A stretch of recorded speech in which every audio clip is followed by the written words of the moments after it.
Hello everyone, welcome to GATE academy and Unacademy.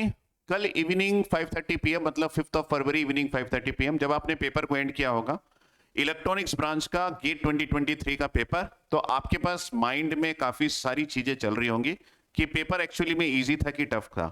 आपका perception exam hall में बैठ के कुछ बन गया होगा, पेपर आपसे बन रहा है या फिर नहीं बन रहा है उसके अकॉर्डिंग कि पेपर इजी था, टफ था या फिर मॉडरेट था। और जब आपने लोगों से बात की तो आपका परसेप्शन में भी चेंज हुआ होगा, क्योंकि काफी लोग बोल रहे हैं कि पेपर मॉडरेट था, काफी लोग बोल रहे हैं पेपर टफ था। आपका इसमें क्या कहना है? अगर आपने पेपर दिया है तो एग्जाम हॉल में बैठने और पेपर को एंड करने के बाद आपका खुद का परसेप्शन क्या था, वो मुझे आप इस वीडियो के कमेंट सेक्शन में बता सकते हैं। राइट नाउ मैं आपके लिए जो इलेक्ट्रॉनिक डिवाइसेस के क्वेश्चन है उसका एक थॉट प्रोसेस आपको दे देता हूं, फटाफट से क्वेश्चन को सॉल्व कर देता हूं ताकि आपको पता चल जाए कि आपका क्वेश्चन इलेक्ट्रॉनिक डिवाइसेस का किस लेवल का था, वो भी पता चल जाए इजी था, टफ था या फिर मॉडरेट लेवल का था। उसके अलावा सॉल्यूशन किस तरीके से आपने सोचा, किस तरीके से मैं सोचता हूं और आपको इसका कितना नॉलेज है, इन सब को कनेक्ट करके एक बढ़िया सा एनालिसिस हम ईडीसी के क्वेश्चन का कर लेते हैं। तो यहाँ पे ईडीसी का क्वेश्चन हमको मिल जाएगा। यहाँ पे we just find out the question of EDC, इस फाइल में हमको मिलना चाहिए और ये रहा हमारा ईडीसी गेट का क्वेश्चन। चलिए, ये एक पीडीएफ है जिसमें सारे क्वेश्चंस अवेलेबल हैं। हम फटाफट से क्वेश्चंस को उठाएंगे, उसमें अपना थॉट जनरेट करेंगे और क्वेश्चन को सॉल्व करेंगे। सबसे पहला question, in a semiconductor if the Fermi energy level lies in the conduction band then the semiconductor is known as.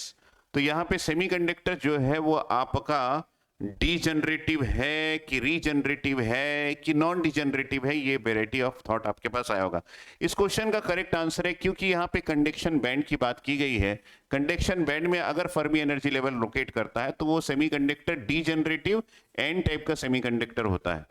खास बात यह कि ये डीजनरेटिव वर्ड कब यूज किया जाता है? जब भी आपके पास सेमीकंडक्टर हैवी डोपिंग हो तो ये डीजनरेटिव वर्ड यूज किया जाता है, ये आप दिमाग में रख लीजिए। तो सर हैवी डोपिंग से क्या होता है? हैवी डोपिंग से आपका जो फॉर्मूला है फर्मी एनर्जी लेवल का कंडक्शन बैंड के रेफरेंस में, जो हम एन टाइप के सेमीकंडक्टर का लिखते हैं, वो फॉर्मूला क्या है? अगर आपको याद होगा तो वो फॉर्मूला है EC माइनस EFN। इस तरीके से हम लिखते हैं, that is equal to KTLN, और उसके साथ आपके पास आ जाता है NC डिवाइडेड बाय ND। ये आपका फॉर्मूला है, राइट। यहां पे क्या होता है, क्योंकि हेविली डोप्ड बोला गया है मतलब एनडी का कंसंट्रेशन को बढ़ाया जाता है। अगर एनडी का कंसंट्रेशन बढ़ाया जाए और आपके पास इफेक्टिव डेंसिटी ऑफ स्टेट से मान लीजिए आपका एनडी का कंसंट्रेशन बढ़ गया, तो इसका रिजल्ट ये आता है, ये अगर आपका कंडीशन हो गया तो मैं यहाँ पे इफ में लिख देता हूं, इसका रिजल्ट ये आएगा कि आपके पास ये जो LN NC divided by ND में NC बाय ND जो है वो 1 से कम आएगा, एक फ्रैक्शनल वैल्यू आएगा, और ln ऑफ लेस देन 1 एक नेगेटिव वैल्यू आती है। इसका मतलब है कि आपके पास EC माइनस EFN की एक नेगेटिव वैल्यू आ जाएगी। अब ये नेगेटिव वैल्यू जो है, नॉट वोल्ट, क्या इंप्लाइज कर रहा है? यहाँ पे क्या बताने की कोशिश कर रहा है? आप बता सकते हैं। ये बताने की कोशिश कर रहा है कि आपका यहाँ पे EFN का पोजीशन जो है वो ऊपर है EC से, और इसकी वैल्यू जो है ये एक पॉजिटिव वैल्यू आएगी। मतलब we can say that EFN is greater than EC, ये आपको बोलना चाह रहा है। अगर EFN की वैल्यू EC से ग्रेटर है तो हम जाते हैं हमारे बोर्ड में और एक कंडीशन ड्रॉ करते हैं, और इस कंडीशन को हम एनालिसिस करेंगे कि हमारे पास एक ग्राफिकल प्लॉट है और यहाँ पे हमारे पास एनर्जी है in terms of electron volt. और जब भी हम ड्रॉ करते हैं इस तरीके के एनर्जी बैंड डायग्राम को, तो हमको यह पता है कि इन जनरल हमारे पास Fermi energy level conduction band के नीचे होता है। अगर हम एन टाइप के सेमीकंडक्टर की बात कर रहे हैं और ये हमारे पास होता है EV, दिस इज EC, और ये हमारा होता है पोजीशन ऑफ EFN। अगर ऐसा आपके पास सेमीकंडक्टर है तो सेमीकंडक्टर को नॉन डीजनरेटिव सेमीकंडक्टर बोला जाता है। क्या बोला जाता है? Non degenerative semiconductor. और ये जो सेमीकंडक्टर है ये एन टाइप का है। ये क्वेश्चंस कई बार आपके PYQ में आता है। कंसीडर, ध्यान से सुनना मैं क्या बोल रहा हूं, consider a heavily doped non degenerative semiconductor, मतलब आपका फर्मी लेवल का पोजीशन। वैसे नॉन डीजनरेटिव के कई सारे और भी डेफिनेशंस और मीनिंग्स है, लेकिन सब पे डिस्कशन आज नहीं। आज क्वेश्चन को सॉल्व करते हैं फटाफट से, और यही आपका फर्मी एनर्जी लेवल उठ के अगर ऊपर चला जाए तो आपको ये दिख रहा है कि ये अब चला गया है EC या फिर कंडक्शन बैंड के अंदर। जो कि इस क्वेश्चन में आपको समझाने की कोशिश कर रहा है। ये तभी है जब आपका EFN का पोजीशन EC के ऊपर चला जाता है, जैसे जैसे जैसे अभी मैंने एक मैथमेटिकल कैलकुलेशन में आपको यहाँ पे करके दिखाया है, जो यहाँ पे एग्जिस्ट नहीं कर रहा अभी। ठीक है, तो कोई बात नहीं, अभी अभी करके दिखाया, वही वाली बात है। तो ये जो 4 कंडीशन है ये कब कब आएगा, अगर इसके बारे में भी थोड़ा सा डिस्कशन, इस क्वेश्चन का आंसर तो ये हो गया कि वो डीजनरेटिव है, नीचे रहता है तो नॉन डीजनरेटिव है। अगर इसमें बात करें कि पी टाइप का सेमीकंडक्टर है तो क्या, पी टाइप के सेमीकंडक्टर में आपका फर्मी एनर्जी लेवल, अगर नॉन डीजनरेट की बात कर रहे हैं जो कि पी टाइप का है, ये ऊपर रहेगा आपके वैलेंस बैंड से। तो वैलेंस बैंड के ऊपर फर्मी एनर्जी लेवल है पी टाइप का सेमीकंडक्टर, तो नॉन डीजनरेटिव है। लेकिन अगर इसी को डीजनरेटिव बोल दिया जाए तो आपका ईवी जो है ये ग्रेटर रहेगा आपके Fermi energy level P type semiconductor. तो पी टाइप के सेमीकंडक्टर में उल्टा है, ईवी ऊपर होगा, EFP नीचे होगा। अगर डीजनरेटिव है तो, नॉन डीजनरेटिव है तो EFP ऊपर ईवी नीचे। ठीक है, ये आपका, अगर यहाँ पे नॉन डीजनरेटिव है तो इसी के बारे में तो अभी डिस्कशन किए हम लोगों ने कि यहाँ पे आपके पास EF जो Fermi energy level N type का सेमीकंडक्टर है, नॉन डीजनरेटिव है तो ये नीचे है और EC आपका ऊपर है। और अगर आप डीजनरेटिव कर दिए तो यहाँ पे EFN की वैल्यू जो है वो ग्रेटर है आपके EC से। ये 4 कंडीशंस है जो कि आप समझ सकते हैं।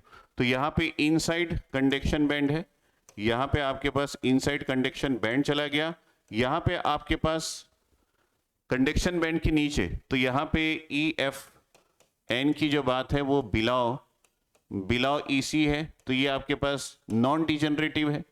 यहाँ पे आपके पास EFP जो है ये डीजनरेटिव है ना, तो EFP आपका बिलो EV है, तो देन वी कैन से, और इनसाइड EV है तो then we can say this is degenerative. और यहाँ पे आपके पास है EFP जो है वो आपका अबव EV लाई करेगा। तो ये आपका 4 कंडीशन है। आई थिंक दैट आपको ये सारी चीजें पता थी अगर आपने इस क्वेश्चन को सही तरीके से सॉल्व किया है तो। राइट नाउ मैं चला जाता हूं अपने नेक्स्ट क्वेश्चन पे, और नेक्स्ट क्वेश्चन हमारे पास यहाँ पे आ रहा है, कौन से फॉर्मूले से वो देख लेते हैं, EDC का।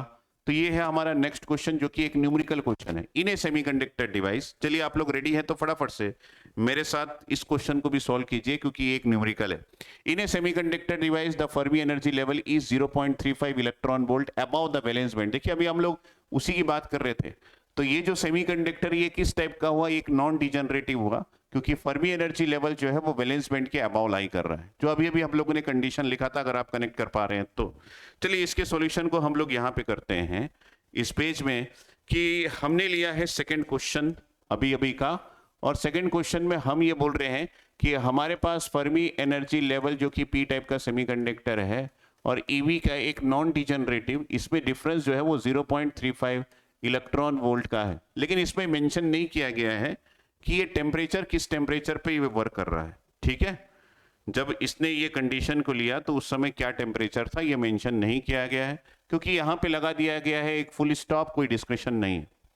The effective density of states in the valence band T is equal to 300 kelvin is 1 × 10⁻19। अब इसके इफेक्टिव डेंसिटी ऑफ स्टेट्स को हम NV से रिप्रेजेंट करते हैं, और ये 1 × 10⁻19 पर सेंटीमीटर क्यूब इसका यूनिट होता है। राइट, तो ये मैंने लिख दिया। अब क्या बोल रहा है, द थर्मल इक्विलिब्रियम, लेकिन यहाँ पे टेम्परेचर भी मेंशन किया गया है, ये इंपॉर्टेंट है। मैं उसको भी पिकअप कर लेता हूं कि अगर ये टेम्परेचर है तो ये किस टेम्परेचर में है। टेम्परेचर को एक अलग कलर से लिखते हैं। मान लीजिए टेम्परेचर T1 है, तो T1 की वैल्यू जो इसने मेंशन की है वो 300 केल्विन है, फटाक से लिख लिए। ठीक, अब ये बोल रहा है कि हमको यहाँ पे थर्मल इक्विलिब्रियम में होल कंसंट्रेशन मतलब 400 केल्विन को कांस्टेंट लगा दिया गया, तो ऑब्वियस है कि ये इक्विलिब्रियम कंडीशन में चला गया। कोई ये मत बोलना कि 300 से 400 गया तो कहाँ का थर्मल इक्विलिब्रियम, नहीं। अगर आप टेम्परेचर को कांस्टेंट 400 केल्विन रखे हुए हैं तो ये थर्मल इक्विलिब्रियम है, और उसी 400 केल्विन में आपको ये फाइंड आउट करना है कि होल्स का कंसंट्रेशन क्या है, ये आपको फाइंड आउट करना है। और इसने कुछ गिवन चीजें भी दी गई है, KT इज 300 केल्विन पे 0.026 इलेक्ट्रॉन वोल्ट है, ये बता दिया गया। चलिए ओके, आई एग्री। तो यहाँ पे हमको गिवन एक और चीज है, डेट इज KT जो कि 300 केल्विन में है 0.026 इलेक्ट्रॉन वोल्ट। और ये भी यहाँ पे भी मेंशन कर देता हूं कि ये T1 टेम्परेचर पे इसकी वैल्यू दी गई है, मतलब 300 केल्विन पे इसकी वैल्यू दी गई है। लेकिन जो क्वेश्चन में हमको पूछा गया, आप कलर चेंज और क्वेश्चन में हमको पूछा गया है कि हमको होल्स का कंसंट्रेशन पी टाइप सेमीकंडक्टर में निकालना है या फिर हमको एक्सेप्टर कंसंट्रेशन निकालना है इसी पी टाइप के सेमीकंडक्टर में। तो मैं यहाँ पे कर देता हूँ कि इस क्वांटिटी को निकालने के लिए हमको क्या चाहिए, हमको चाहिए कि 400 केल्विन में इन दोनों की वैल्यूज क्या होगी, क्योंकि हमको जो ये वैल्यू फाइंड आउट करना है होल्स का कंसंट्रेशन वो 400 केल्विन में फाइंड आउट करना है। तो मुझे ये जरूरत पड़ेगी कि केटी की वैल्यू 400 केल्विन में क्या है और एनवी की वैल्यू 400 केल्विन में क्या है, तब जाके मैं एक फॉर्मूला लगा पाऊंगा। और वो फॉर्मूला आपके माइंड में भी सबसे पहले स्ट्राइक करनी चाहिए थी कि अगर हम एक्सेप्टर कंसंट्रेशन या फिर होस्ट का कंसंट्रेशन जो इस क्वेश्चन में फाइंड आउट करने के लिए बोला गया है, अगर उसको फाइंड आउट करना चाहते हैं तो हमको एनवी मतलब effective density of states in valence band की जरूरत पड़ेगी। E to the power minus sign पे ध्यान देना, यहां माइनस होता है। यहां पे हमारे पास E F P minus E V divided by ये हो जाएगा के टी टू, क्योंकि हमको यहां पे टेम्परेचर 400 केल्विन में फाइंड आउट करना है। तो इस 400 केल्विन को मैं टेम्परेचर T2 से नाम से घोषित कर दिया। अब देखिए यहां पे ये भी आ गया, यहां पे ये भी आ गया। अब सर ये वाला कौन सा लेंगे आप, मैं यहां पे टेम्परेचर T2 पे लूंगा तो NV2 कर देता हूं, ठीक है। और होल्स का कंसंट्रेशन तो हमको NV2 की जरूरत पड़ेगी। तो आप बोलना चाहते हैं कि 300 केल्विन वाले का NV1 है, यस मैं ये बोलना चाहता हूं। सर इसकी वैल्यू किस में दी गई है, यही तो विडंबना है कि इसकी वैल्यू का टेम्परेचर नहीं दिया गया है। तो हम ये लेके चल रहे हैं कि ये जो क्वांटिटी है ये टेम्परेचर 400 केल्विन में है, तब जाके आप इसको लगा पाओगे, अदरवाइज ये कैलकुलेशन बहुत बड़ा हो जाए। तो ये टेम्परेचर T2 पे दिया गया है। चलिए ये सारी क्वांटिटी हम लोगों ने मैच कर ली। हालांकि इतने सारे थॉट की जरूरत आपको एग्जाम हॉल में नहीं पड़ा होगा, फटाफट से आपने वैल्यू पुटअप इस फॉर्मूले को लिखा होगा। सबसे पहले तो फॉर्मूला ही स्ट्राइक करता है, आपने इस फॉर्मूले को लिखा होगा, यहाँ पे 0.035 इलेक्ट्रॉन वोल्ट आपने पुटअप किया होगा। कई लोग यहाँ पे 0.026 लेके फाइंड आउट कर लिए होंगे, क्योंकि वो भूल जाते हैं कई बार वीटी को लगाना कि टेम्परेचर के अनुसार वीटी की वैल्यू या केटी की वैल्यू चेंज होती है।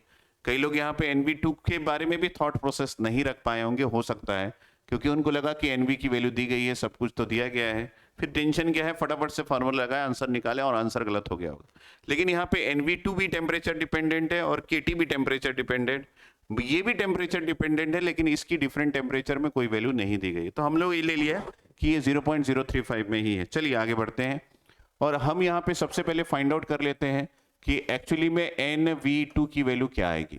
NV2 जो है वो डायरेक्टली प्रोपोर्शनल टू T⁵2 होता है, क्योंकि हमारे पास इफेक्टिव डेंसिटी ऑफ स्टेट जो है हम यहाँ पे लेते हैं 4.82 इंटू 10⁻15। जो मेरे स्टूडेंट्स हैं वो इस तरीके से लेके सॉल्व किए होंगे, और यहाँ पे आपके पास effective mass of force into T divided by M जो आपका ओरिजिनल मास है रिलेट्स टू 3/2। यहाँ पे अगर आप ध्यान से देखेंगे तो ये जो NV है वो सिर्फ और सिर्फ टेम्परेचर पे डिपेंड है, क्योंकि रेस्ट ऑफ द थिंग्स के लिए कोई भी थॉट नहीं दिया गया है। ये आपका ओरिजिनल मास है, ये इफेक्टिव मास है, ये सबको हम अगर कांस्टेंट माने तो आपका NV जो है वो directly proportional to temperature raise to 3/2 हो गया। इसका मतलब है कि अगर हमारे पास टेम्परेचर की दो वैल्यूज दी गई है तो हम 2 NV की भी बात कर सकते हैं। तो अब हम यहाँ पे NV2 डिवाइडेड बाय NV1 का रेशियो ले लें तो आप बोलेंगे sir temperature T2 divided by T1 का रेशियो ले लीजिए आप, रेस टू 3/2, ये आपका फॉर्मूला हो गया। अब हमारे पास NV2 कैसे आएगा, NV2 आएगा टेम्परेचर T2 माइनस T1, मतलब 400 डिवाइडेड बाय 300, तो 4/3 रेस टू आपके पास 3/2 आ जाएगा। और यहाँ पे NV1 की वैल्यू जो कि दी गई है 1 इंटू 10⁻19, में 10⁻19 लिख दिया, पर सेंटीमीटर क्यूब इसका यूनिट होता है। तो जस्ट आपको यहाँ पे NV2 की वैल्यू फाइंड आउट करके लिखनी पड़ेगी, और NV2 की वैल्यू आपके पास आ जाएगी 1.5396 इंटू 10⁻19। सो यहाँ पे मैं दूसरे कलर से लिख देता हूँ 1.5396 इंटू 10⁻19 पर सेंटीमीटर क्यूब। ये आपका NV2 की वैल्यू आ गई 1.5396, यस हो गया। तो ये हो गया NV2 की वैल्यू। अब हमको क्या फाइंड आउट करना है, हमको KT2 की वैल्यू भी चाहिए। तो हम अगर यहाँ पे KT2 की वैल्यू लिखे तो ये KT2 को हम कई बार थर्मल वोल्टेज VT या थर्मल एनर्जी VT से भी रिप्रेजेंट करते हैं। इलेक्ट्रॉन वोल्ट, ये दोनों के फॉर्म में आप सेम मैग्नीट्यूड को यूज कर सकते हैं। तो यहाँ पे हमारे पास मान लीजिए VT2 की वैल्यू हम फाइंड आउट करना चाह रहे हैं और VT1 दिया गया है, तो यहाँ पे हो जाएगा आपके पास KT2 डिवाइडेड बाय आपके पास हो जाएगा KT1।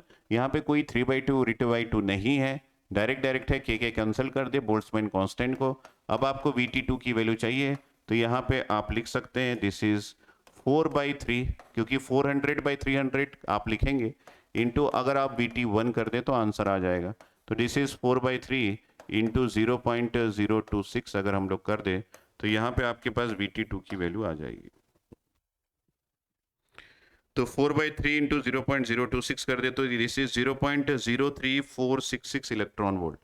तो यहाँ पे आ जाएगा 0.03466 इलेक्ट्रॉन वोल्ट। अगर मैं यहाँ पे 1 2 3 4 5 डेसिमल प्लेस में ले लूँ, 0.03466 इलेक्ट्रॉन वोल्ट, राइट। तो अब हम बात करेंगे यहाँ पे, फटाफट से बात करेंगे पूरी बात। अगर यही चीज अगर आप VT2 की वैल्यू को यहाँ पे ध्यान से देखेंगे, VT2 की वैल्यू को अगर मैं 0.0345 इलेक्ट्रॉन वोल्ट ले लेता हूं, मान लीजिए, है ना, 0.034, इसी को डायरेक्टली ले लेते, 4 को हटा के मैं यहाँ पे 5 ले लूं इलेक्ट्रॉन वोल्ट। तो इस कंडीशन में आपके पास, क्योंकि ये जो वैल्यू है ये आपके फॉर्मूले के एक्सपोनेंशियल पावर पे है, P in P type semiconductor is equal to NV2 e to the power हमारे पास -0.35 इलेक्ट्रॉन वोल्ट जो दिया गया है, यहाँ पे आप लिखेंगे ये KT2 की वैल्यू। तो ये एक्सपोनेंशियल में है, तो डेफिनेटली ये आपके वैल्यूज जो कि होल्स कंसंट्रेशन फाइंड आउट करेंगे, ये इसमें बहुत बड़ा चेंजेस ला सकता है। देखेंगे क्या चेंजेस आएगा। हम इस वाले वैल्यू को नहीं यूज करके अभी ये वाली वैल्यू को यूज करते हैं, तो हमारे पास holes concentration P in P क्या आ जाएगा, NV2 की वैल्यू कुछ 1.4 आया था, उसको हम यूज कर लेते हैं। ये देखिए 1.5396 इंटू 10 टू द पावर 19, इसमें बहुत बड़ा ह्यूज चेंज नहीं आएगा। 1.5396 into 10 to the power of 19 आपके पास आया था, मल्टीप्लाइड बाय आपके पास e to the power -0.35 divided by आप इस वैल्यू को लिख लीजिए, दिस इज 0.035 इलेक्ट्रॉन वोल्ट, ये मैंने लिख दिया।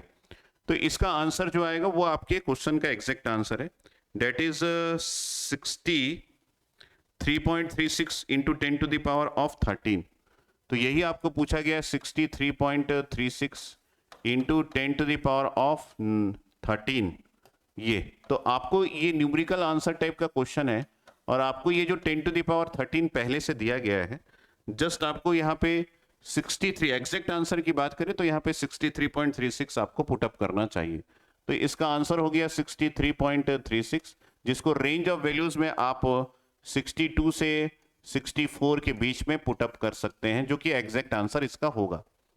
लेकिन खास बात यह है कि अगर ये वैल्यू को थोड़ा सा चेंज कर दिया जाए, कि अगर हमने इस वैल्यू को थोड़ा सा चेंज कर दिया, इस वैल्यू को लिखने की बजाय हम इस वैल्यू को लिख देते हैं, मान लीजिए, जो कि इसको मैंने क्रॉस किया है, तो क्या आंसर में कोई चेंजेस आएगा, ये मुझे आपको बताना है, कि आप मुझे ये बताएंगे क्या आंसर में कोई चेंजेस आएगा। यस, आंसर में चेंजेस आ सकता है। ये आपका फर्स्ट वैल्यू है, ये सेकेंड वैल्यू है, और आप यहाँ पे 1.5396 into 10 to the power of 19 ही यूज कीजिए, और e to the power of -0.35 ये तो गिवन वैल्यू है, ये तो चेंज नहीं हुआ, लेकिन आपने यहाँ पे यस एक ये वैल्यू हमने यहाँ पे फर्स्ट वैल्यू यूज करने का सोचा था ना, तो फर्स्ट वैल्यू जो है वो आपका ये वाला है, दिस इज 0.03466 और आप अगर यहाँ पे सेकेंड वैल्यू यूज करते 0.035, ठीक है, जिसको मैंने क्रॉस कर दिया, तो यहाँ पे 0.035 अगर यूज करते तो आंसर में क्या चेंजेस आएगा ये आपके ऊपर मैं छोड़ रहा हूँ। तो लगभग आपका आंसर जो है वो 69 के आसपास आ रहा होगा, 69 पॉइंट समथिंग।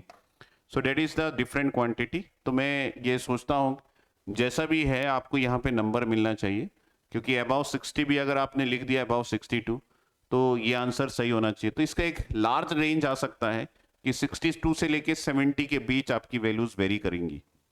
तो इतना बड़ा रेंज वो कंसीडर करेंगे कि नहीं करेंगे, डिपेंड करता है कि वो उन्होंने किस वैल्यू को लेके सॉल्व किया है, ठीक है। तो एग्जाम हॉल में बैठ के आप इतना कंफ्यूज तो नहीं हुए होंगे, मुझे ऐसा लगता है। आपने किसी एक वैल्यू को फटाक से फाइंड आउट किया होगा, फॉर एग्जाम्पल दिस वैल्यू, और आपका आंसर ये वाला आ गया होगा 63.36। तो बहुत कम लोग होंगे जिन्होंने 69 को यूज किया होगा। मुझे नहीं पता कि कितने लोग ऐसे हो सकते हैं, जस्ट मैं आपको ये बता रहा हूं from the answer. Yes, right now मैं इसके अगले क्वेश्चंस पे चले जाता हूं। सब कुछ प्रॉपरली वर्क कर रहा है ना, क्योंकि रिकॉर्डिंग है, रिकॉर्डिंग में ये भी चेक करना होता है मुझे। चलिए अगले क्वेश्चन में आ जाए। ये बहुत ही सिंपल सा क्वेश्चन है। For an intrinsic semiconductor at T = 0 kelvin which of the following statement is true. इनमें से कौन सा स्टेटमेंट ट्रू है अगर इंट्रिंसिक सेमीकंडक्टर की बात किया जाए। और 0 केल्विन में हम यहाँ पे वर्क कर रहे हैं, मे भी कई लोग इस 0 केल्विन को ध्यान नहीं दिए होंगे। तो 0 केल्विन में हमारे पास कोई भी कोवेलेंट बॉन्ड ब्रेक नहीं होता, नो कोवेलेंट बॉन्ड ब्रेक होता है। यहाँ पे नो कोवेलेंट बॉन्ड, ये नो कोवेलेंट बॉन्ड ब्रेक होता है। अगर कोई भी कोवेलेंट बॉन्ड ब्रेक नहीं होता तो हमारे पास 0 केल्विन में, क्योंकि टेम्परेचर की वैल्यू अगर 0 है तो एनर्जी कितनी मिली सर? एनर्जी जो है वो K × T होता है। एनर्जी की वैल्यू 0 इलेक्ट्रॉन वोल्ट मिला, तो 0 इलेक्ट्रॉन वोल्ट में तो कोवेलेंट बॉन्ड ब्रेक नहीं होता। अगर कोवेलेंट बॉन्ड ब्रेक नहीं होता तो सारे इलेक्ट्रॉन्स कोवेलेंट बॉन्ड के अंदर है। तो अगर सारे इलेक्ट्रॉन्स कोवेलेंट बॉन्ड के अंदर है तो सारे इलेक्ट्रॉन्स एनर्जी बैंड डायग्राम में, बॉन्ड डायग्राम में हमने बोल दिया कि कोवेलेंट बॉन्ड के अंदर है, एनर्जी बैंड डायग्राम में कोवेलेंट बॉन्ड के अंदर वाले इलेक्ट्रॉन्स को हम वैलेंस बैंड में ही शो करते हैं। इसका मतलब है कि हमारे पास पूरे के पूरे वैलेंस बैंड जो है they are filled with electrons. तो वैलेंस बैंड में अगर हम लोग यहाँ पे, ये आपके पास वैलेंस बैंड है, this is the conduction band, और ये आपके पास इलेक्ट्रॉन वोल्ट है, तो हमारे पास वैलेंस बैंड के जितने भी एनर्जी स्टेट्स है वो सारी एनर्जी स्टेट जो है वो 0 केल्विन में फील्ड होते हैं। एक भी एनर्जी स्टेट्स वेकेंट नहीं होता। तो ये जो सारे एनर्जी स्टेट्स है ये 0 केल्विन में फील्ड होते हैं, और कंडक्शन बैंड के जितने भी एनर्जी स्टेट्स है वो एम्प्टी होते हैं। तो यहाँ पे अगर आप देखेंगे तो all energy states in the valence band are filled with electrons and conduction band is empty, ये बोला गया है। तो I will just tick mark this particular point here. मैं यहाँ पे इसको टिक मार्क करके आगे बढ़ता हूँ फटाक से, और नेक्स्ट क्वेश्चन की ओर चला जाता हूँ। यहाँ पे बोला गया है कि हमारे पास एक एक्सट्रिंसिक सेमीकंडक्टर है जिसमें होल्स का कंसंट्रेशन की वैल्यू यहाँ पे 1.5 इंटू Ni दिया गया है, where Ni is the intrinsic concentration. ये क्वांटिटी मुझे फर्स्ट टाइम 2 Ni किसी ने बता दिया था। कैरियर कंसंट्रेशन ऑफ 1.5 इंटू 10⁻10 पर centimetre cube. The ratio of electrons to hole mobility for equal hole and electron drift current. तो यहाँ पे Ni की वैल्यू भी दी गई है, और उसके बाद कुछ चीजें आपको ये भी बताया गया है कि होल्स का कंसंट्रेशन कितना है। चलिए, तो इसका सॉल्यूशन जब हम बनाएंगे तो हम बोर्ड में चले जाते हैं, और बोर्ड में जाके इसको सॉल्व करें तो हमारे पास P इन P की वैल्यू, ये आपका 4th क्वेश्चन है। P इन P की वैल्यू यहाँ पे दी गई, बहुत ही इजी क्वेश्चन है ये भी। 1.5 इंटू Ni, तो यहाँ पे आपके पास है 1.5 इंटू Ni की वैल्यू ऐसी दी गई, ठीक है।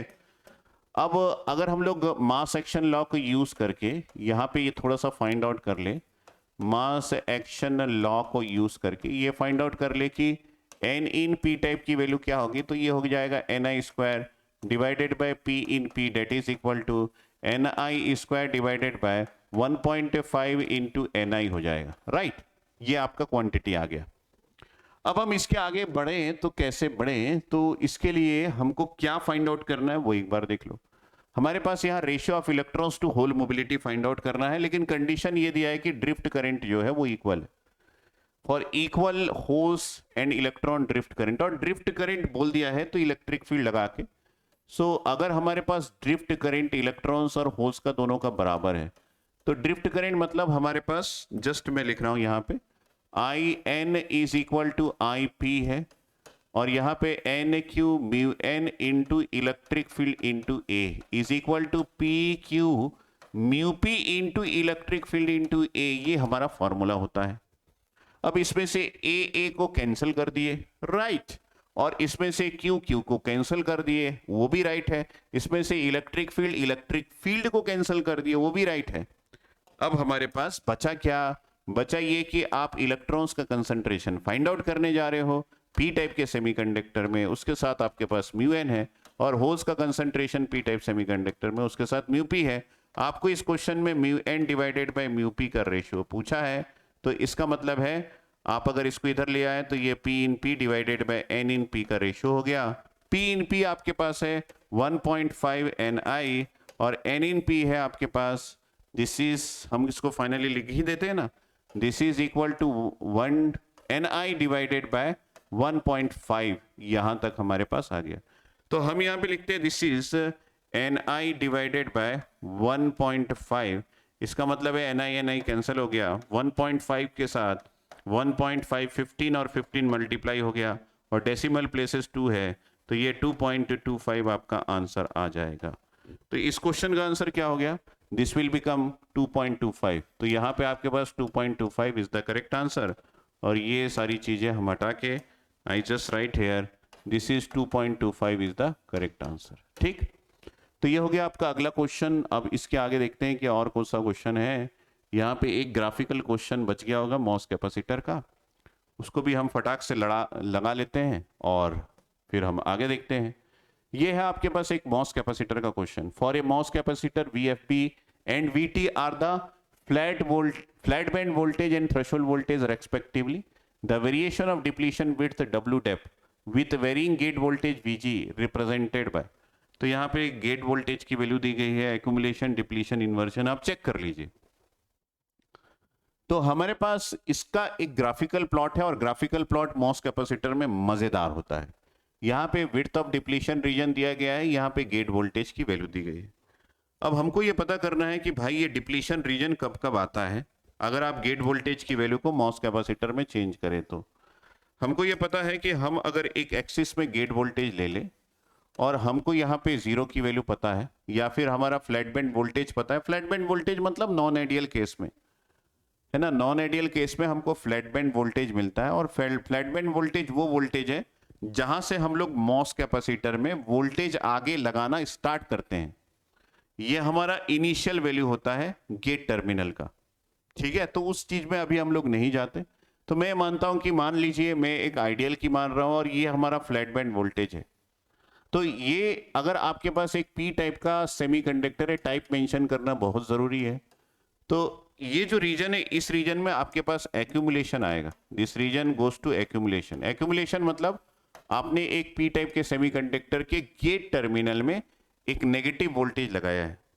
इस नेगेटिव वोल्टेज लगाने से आपको यह पता होना चाहिए कि सरफेस ऑफ सेमीकंडक्टर में कौन से चार्जेस आएंगे। अगर आपने पी टाइप के सेमीकंडक्टर में गेट में नेगेटिव वोल्टेज आया, तो सेमीकंडक्टर साइड में आपको यहां पे मिलता है होल्स। क्या मिलता है? होल्स। आप अगर डायग्रामेटिकली भी देखना चाहें तो मैं आपको शो कर देता हूं यहां पे कि आपके पास यहाँ पे एक जस्ट 2 सेकंड का टाइम लगेगा। ये आपके पास एक सेमीकंडक्टर है और ये मॉस कैपेसिटर, ये आपका गेट वोल्टेज है। आपने यहाँ पे नेगेटिव लगा दिया विथ रेस्पेक्ट टू पॉजिटिव। ये टर्मिनल ग्राउंडेड है, ये टर्मिनल तो हमेशा ही ग्राउंडेड होता है। और आपके पास यहाँ पे वी जस्ट हैव, यहाँ पे आपके पास नेगेटिव आयंस होल्स के साथ होता जरूर है, ये नेगेटिव आयंस होल्स के साथ होता है लाइक दिस। और आपने अगर यहाँ पे नेगेटिव वोल्टेज लगा दिया तो यहाँ पे होल्स आ जाता है, दिस आर द होल्स। और ये होल्स जो है वो कंडक्टिविटी को बढ़ाता है, किसके? इस लेयर का। यही आपका surface of semiconductor, surface of semiconductor यही है। ठीक है, तो हमको ये दिख रहा है कि भाई यहाँ डिप्लीशन रीजन तो आया ही नहीं। डिप्लीशन रीजन जो है वो यहाँ पे 0 है। डिप्लीशन रीजन कब आता? जब ये जो आपका कवर है, इन आयोन से ये कवर हट जाता और ये आयोन्स जो है वो आइसोलेटेड हो जाते, अलग हो जाते ये इन होल से। उसको हम डिप्लीशन रीजन बोलते हैं, क्योंकि उस समय कंडक्टिविटी 0 हो जाती है इस सरफेस की। लेकिन ऐसा तो नहीं हुआ, इसका मतलब है एक्यूमुलेशन रीजन में हमको डिप्लीशन रीजन का विड्थ 0 मिलेगा। लेकिन यहाँ पे देखिए ये एक्यूमुलेशन है और ये बोल रहा है कि डिप्लीशन रीजन का विड्थ इतना है, तो मतलब ये झूठ बोल रहा है, ये गलत है। यहाँ पे देखिए ये एक्यूमुलेशन है, डिप्लीशन रीजन का विड्थ को ये 0 बता रहा है, मे बी ये सही हो सकता है। यहाँ पे भी एक्यूमुलेशन रीजन है, डिप्लीशन रीजन के विड्थ को ये 0 बता रहा है, क्योंकि कोई भी हाइट नहीं है। ये भी सही हो सकता है और ये भी सही हो सकता है। मतलब अभी हम लोग एक ही ऑप्शन में पहुंचे हैं कि भाई साहब ये गलत है। दूसरे के लिए हम आगे बढ़ते हैं और यहाँ से थॉट लेना चालू करते हैं कि मान लीजिए ये हमारा थ्रेशोल्ड वोल्टेज है, यहाँ पे ये थ्रेशोल्ड वोल्टेज है और इस रीजन में हम काम कर रहे हैं। ये हमारा एक्चुअली में डिप्लीशन रीजन कहलाता है, ये हमारा डिप्लीशन रीजन है। यहाँ पे वीक, हमारे पास एक वीक इन्वर्जन भी आता है, लेकिन वीक इन्वर्जन को अभी के लिए हम इग्नोर करते हैं। तो इस केस में हमारे पास सेमीकंडक्टर के सरफेस में कौन से चार्ज आएंगे? हाँ, यहाँ पे हमारा आयोन्स आता है। तो जैसे जैसे आप गेट वोल्टेज की वैल्यू को 0 से बढ़ा के या फिर फ्लैट बैंड वोल्टेज से बढ़ा के थ्रेशोल्ड वोल्टेज की ओर ले जाएंगे, वैसे वैसे आपका डिप्लीशन रीजन जो है वो बढ़ता रहता है। लेकिन जब आप थ्रेशोल्ड वोल्टेज तक पहुंच जाते हैं तो डिप्लीशन रीजन XD मैक्स में पहुंच जाता है। हम लोग यही नोटेशन यूज करते थे, लेकिन इस पर्टिकुलर क्वेश्चन में W डेप यूज किया है तो मैं बोलूंगा कि ये मैक्स पे चला जाता है। मतलब ये जो डिप्लीशन रीजन है इसकी बढ़ने की क्षमता सिर्फ थ्रेशोल्ड वोल्टेज तक ही वोल्टेज बढ़ाने से है। उसके ऊपर अगर आप वोल्टेज बढ़ाते हैं तो ये डिप्लीशन रीजन नहीं बढ़ता। एक्चुअली में यहाँ पे सरफेस में इन्वर्जन चार्ज आ जाते हैं, और जितना भी आप थ्रेशोल्ड वोल्टेज के ऊपर बढ़ाते रहेंगे वोल्टेज को, यही इन्वर्जन चार्ज जो है वो आपके सेमीकंडक्टर के सरफेस को कवर करते रहते हैं। इसी वजह से यहां तक ही इसकी क्वांटिटी बढ़ती, इसके आगे नहीं बढ़ती। तो ये जो इन्वर्जन चार्ज है, यहां पे हम लोग ये पूछें कि सरफेस ऑफ सेमीकंडक्टर में क्या है, तो इसकी कंडक्टिविटी बढ़ जाती है और यहां पे इलेक्ट्रॉन्स जो है वो आ जाता है। कौन आ जाता है बेटा? इलेक्ट्रॉन्स जो है वो आ जाता है। अगर यहाँ पे इलेक्ट्रॉन्स आ गया है तो डेफिनेटली हम ये बोलेंगे कि आयोन्स जो है वो खत्म हो गया है। और आयोन्स खत्म नहीं होता, आयोन्स की वैल्यू कांस्टेंट हो जाती है। तो जब हम इन्वर्जन की बात करते हैं तो आपको ये फॉर्मूला भी पता होगा कि हम मेटल के जो चार्ज है उसको कंपनसेट करते हैं इस सेमीकंडक्टर के चार्जेस से। तो हम तो सबसे पहले यहां से होल्स हटा देते हैं जब हम डिप्लीशन की बात कर रहे हैं, इस पोलैरिटी को हटा देते हैं और यहाँ पे इस पोलैरिटी को चेंज करके एक पॉजिटिव एक नेगेटिव लगा दी, ये पॉजिटिव ये नेगेटिव, और ये हमारा हो गया गेट वोल्टेज, राइट। और ये सारे क्या हो जाएंगे? अब पॉजिटिव वोल्टेज लगाए तो सब पॉजिटिव हो गए। और इनिशियली जब डिप्लीशन की बात करते हैं तो ये होल्स यहां से हट जाएंगे, क्योंकि आपके इलेक्ट्रॉन्स एंटर करते हैं और इलेक्ट्रॉन्स एंटर करके इन होल्स को कवर अप कर देते हैं, और कवर अप करके यहाँ पे एक डिप्लीशन रीजन का विड्थ बना जाती है। यही है आपका W डेप। और ये W डेप की वैल्यू जो है वो इंक्रीज होती रहती है जैसे जैसे आप यहाँ पे गेट वोल्टेज की वैल्यू को बढ़ाते हैं, लेकिन टिल जब तक आप थ्रेशोल्ड वोल्टेज पहुंचते हैं तभी तक। तो ये गेट वोल्टेज की वैल्यू को थ्रेशोल्ड वोल्टेज तक पहुंचने तक ही आपके पास W डेप की वैल्यू इंक्रीज होती है। और ये जब आप गेट वोल्टेज की वैल्यू को थ्रेशोल्ड वोल्टेज के वैल्यू के बराबर लगाते हैं तो W डेप की वैल्यू जो है वो अपने पीक लेवल पे, मैक्सिमम लेवल पे पहुंच जाता है।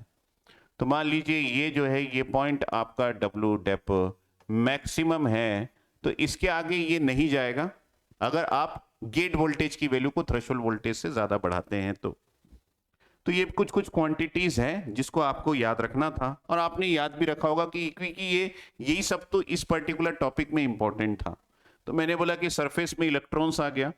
अगर सरफेस में इलेक्ट्रॉन्स आ गया तो यहाँ पे आप देख सकते हैं कि सरफेस में इलेक्ट्रॉन्स आने का मीनिंग क्या होता है। ये जो है यहाँ पे इलेक्ट्रॉन्स आ गया, तो अब आपके पास ये जो चार्ज है जो आपने मेटल में लगाया है, इस चार्ज को दो चार्ज मिलके कंपनसेट कर रहे हैं, एक इन्वर्जन का चार्ज प्लस यहाँ पे क्यू डिप्लीशन का चार्ज। कोई ये बोलेगा कि सर गेट वोल्टेज की वैल्यू को थ्रेशोल्ड वोल्टेज से ज्यादा बढ़ाया तो ये मेटल का चार्ज बढ़ा, तो मैं ये बोलूंगा कि ये डिप्लीशन का चार्ज जो है ये कांस्टेंट हो जाता है, और ये जो इन्वर्जन है ये क्वांटिटी बढ़ के इसको कंपनसेट करता है।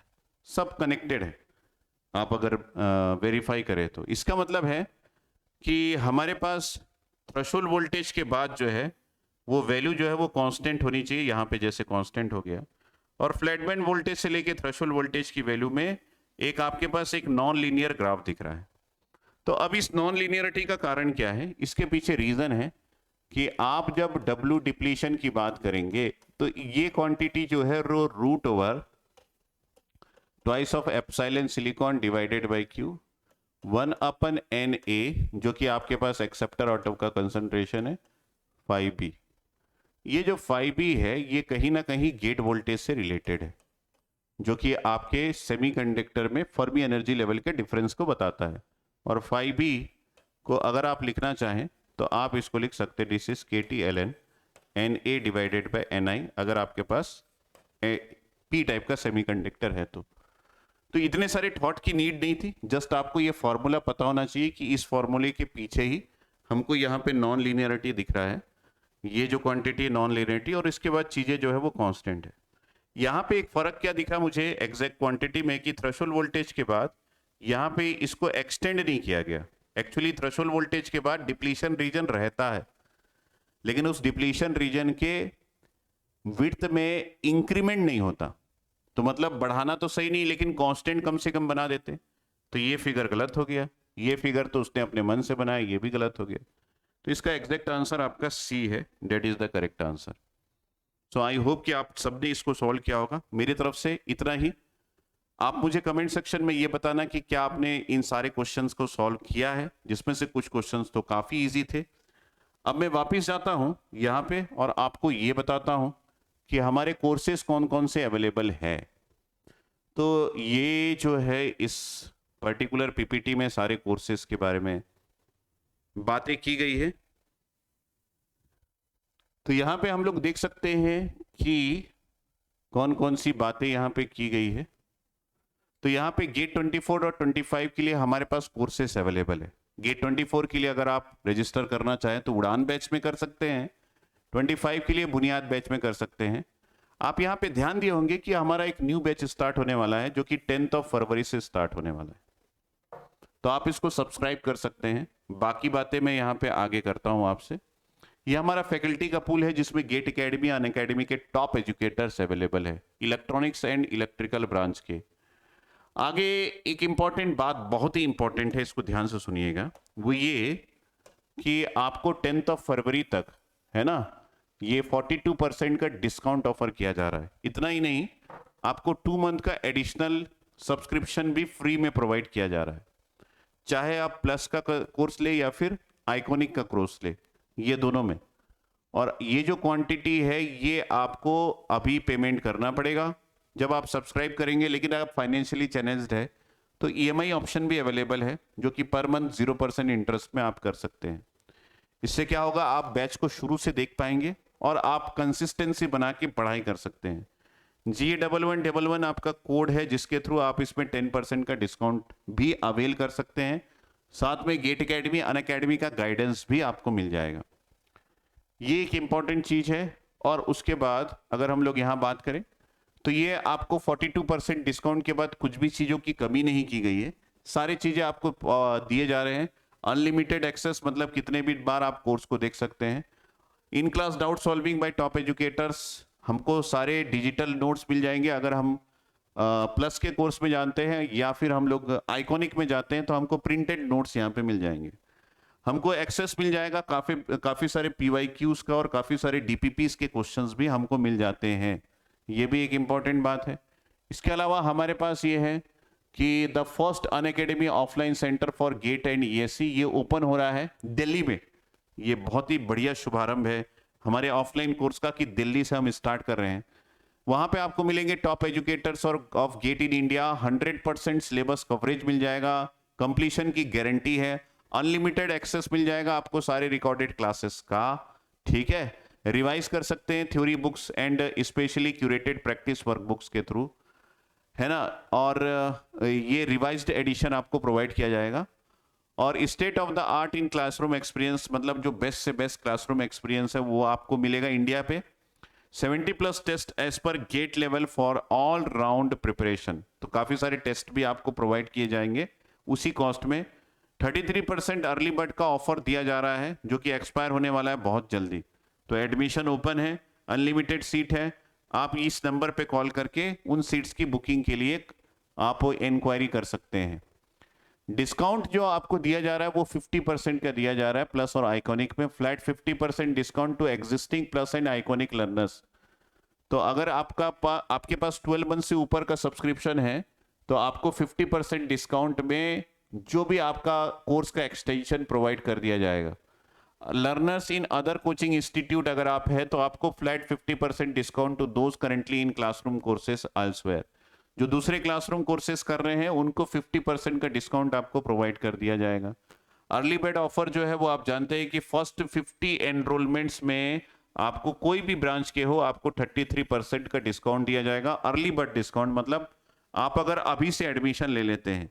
इसके अलावा डिस्काउंट ऑन मेरिट, अगर आपका गेट रैंक जो है वो लेस देन 1000 है, या फिर PSC इंटरव्यू अपियर्ड है, या फिर मेंस में इंटरव्यू में अपियर्ड है, तो इस कंडीशन में आपको, ये यूपीएससी एग्जाम्स की बात कर रहे हैं, तो इस कंडीशन में भी आपको डिस्काउंट ऑफर दिया जाएगा, वो भी मेंशन है 20% का। ठीक है, तो काफी सारे एडवांटेज है जो पहले से प्रिपेयर कर रहे हैं उन स्टूडेंट्स के लिए। फ्रंट ऑफिस का एड्रेस जो कि आपका साकेत में है और वेस्ट एंड मार्ग, ये पूरा लिखा हुआ है। आप दिल्ली के अगर रहने वाले या फिर दिल्ली जाएंगे तो इस एड्रेस को आप देख सकते हैं, या फिर इस QR कोड को आप स्कैन करके जियो लिंक में आप जा सकते हैं डायरेक्टली। ठीक है, उड़ान बैच और बुनियाद बैच के काफ़ी सारे USPs हैं जो कि ऑलरेडी मैंने आपको बता चुके हैं, और ये EMI है जो कि 0% इंटरेस्ट में आपको प्रोवाइड कर दिया जा रहा है। GA1111 आपका कोड है, इस कोड को आप यूज़ कर सकते हैं। अगर आप प्लस या फिर आइकॉनिक सब्सक्रिप्शन ले रहे हैं तो टॉप एजुकेटर्स आपको मिल जाएंगे, दोनों में डिजिटल नोट्स दोनों में मिल जाएंगे, टेस्ट सीरीज दोनों में मिल जाएंगे। लेकिन ये जो कस्टमाइज्ड डाउट सॉल्विंग है ये सिर्फ और सिर्फ आपको आइकॉनिक में मिलेगा। प्रिंटेड नोट्स सिर्फ और सिर्फ आपको आइकॉनिक में मिलेगा। 1-to-1 लाइव मेंटरशिप आइकॉनिक में मिलेगा। स्ट्रेटेजी एंड स्टडी प्लानर आपको सिर्फ आइकॉनिक में मिलेगा, और इंटरेक्टिव ओपन हाउस सेशन आपको सिर्फ आइकॉनिक में मिलेगा।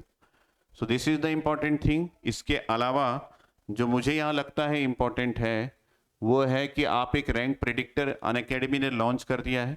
उस रैंक प्रेडिक्टर में जाके आप अपने रैंक को प्रेडिक्ट कर सकते हैं। जब भी आपका रेस्पॉन्स शीट आएगा तब कर लेना, ज़्यादा अच्छा रहेगा। और ये हमारे टॉप रैंकर्स है EC और EE के फ्रॉम गेट एकेडमी, और हमारा एक ऑफिशियल टेलीग्राम चैनल भी है जिसका आपको लिंक यहाँ पे लिखा हुआ है। सिर्फ आपको गेट एकेडमी ऑफिशियल के नाम से सर्च करना है, जहाँ पे आपको सारी यूट्यूब के अपडेट्स, क्लास के अपडेट्स, PDF और नोट्स मिल जाएंगे। तो इस पर्टिकुलर गेट एकेडमी के टेलीग्राम चैनल को जरूर से सब्सक्राइब कर लेना। और गेट एकेडमी GA1111 कोड ये बहुत इंपॉर्टेंट है, क्योंकि इसी कोड के सहारे ही आपको ये सारी चीजें मिलेगी। Special guidance by team GATE academy, DPP is curated by top educators from GATE academy, doubt solving assistance मिल जाएगा, PDF मिल जाएगा, हैंडआउट्स मिल जाएगा, वर्कबुक्स मिल जाएंगे, सारे चीजें आपको मिल जाएंगे अगर आप GA1111 कोड यूज करते हैं। तो इस वीडियो के कमेंट सेक्शन में आप मुझे ये बताना कि आपका गेट 2023 EC और EE का एक्सपीरियंस कैसा रहा। जो भी रहा आप आगे बढ़ते रहिए, अपनी पढ़ाई में लगे रहिए, क्योंकि पढ़ाई कभी भी वेस्ट नहीं जाता, कहीं ना कहीं तो वो यूटिलाइज हो जाएगा। जब यूटिलाइज होगा तब आपको रियलाइज होगा कि यस, मैंने जो गेट में मेहनत किया था आज उसको किसी ना किसी रूप में मैं अपने अर्निंग्स में यूज कर रहा हूं। Thank you, take care, tata, bye bye.